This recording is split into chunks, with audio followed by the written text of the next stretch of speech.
Hi, I'm Lisa Leiter. Here's your Chicago Business Today midday report.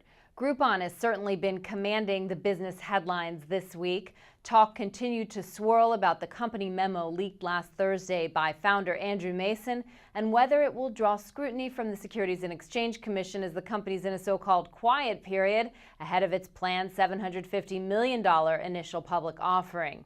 Mason wrote the memo to counter Groupon's critics and insisted the company's financials are improving. On Tuesday, we learned Groupon's newly hired head of communications left after just 2 months, and the management team has been in flux in recent months. All of this as the company prepares to hit the road to pitch its IPO to investors. Joining me to talk more about all of this is Morningstar senior internet analyst Rick Sommer. So Rick, Groupon, the fastest growing internet company ever, showing signs of a slowdown. We had some numbers out this week from ComScore, from Cantor Media Compete, all showing some type of slowdown, whether it be in unique traffic or some other measure. What do you make of this? Is this a summer slump or the start of a trend here? Well, I mean, we've noticed a couple of things. I mean, we know very publicly they've talked about online marketing, but also in their numbers for their Q2, they've started to ratchet back marketing. So certainly we could attribute some of it to that. Two, they're big. They're really big. It's inevitable, I think, that a lot of this stuff will begin to slow down. The question for all of us is when, not if. You know, of course, the slowdown's coming at a critical time. Groupon is trying to show right now that it's turning a profit, or at least that it has the potential to do so. When do you think they can become profitable? Well, we're highly skeptical. I will say that we don't see any near-term visibility. And in fact, we would really caution these public investors that are looking at it that this is a very unproven business model. They may never be able to prove out the business model and generate this, appropriate, what we would call returns on capital, and really be anything meaningful at all.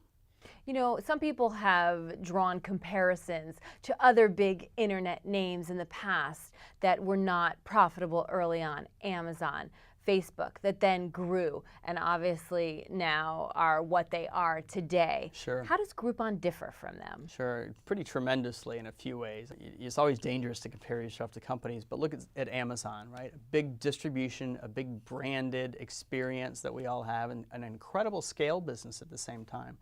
And it took them quite a bit of time to drive meaningful profitability. Groupon is, in many respects, the opposite. It's the anti-scale business. Salespeople have continued to ratchet up. Expenses have continued to ratchet up. We not only look at that online marketing, which everyone else likes to point to, but we really look at SG&A. I mean, looking at the second quarter alone, SG&A, sales and general administrative expenses, were 80% of gross profits.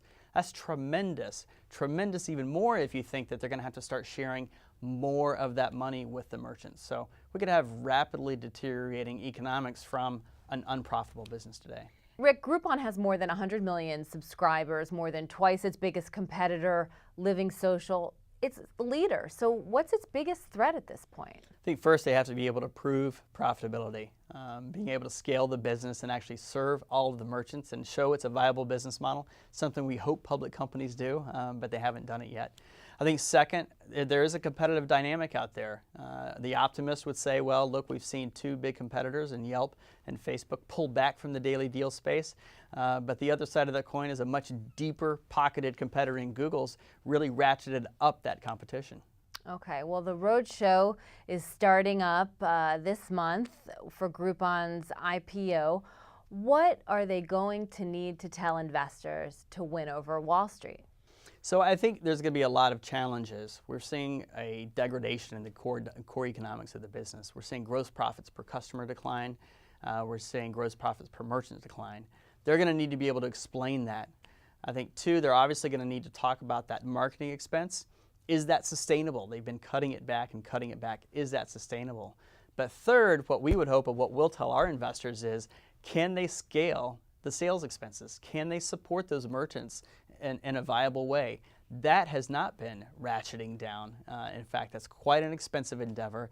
And from our perspective, that's one of the bigger challenges to their business model. Okay, Rick, well, thanks so much for joining us today. We appreciate it. Thanks for having me. And that's this edition of Chicago Business Today. For more on Groupon, be sure to stick with chicagobusiness.com. Thanks for watching. Have a great holiday weekend. We'll see you back here on Tuesday.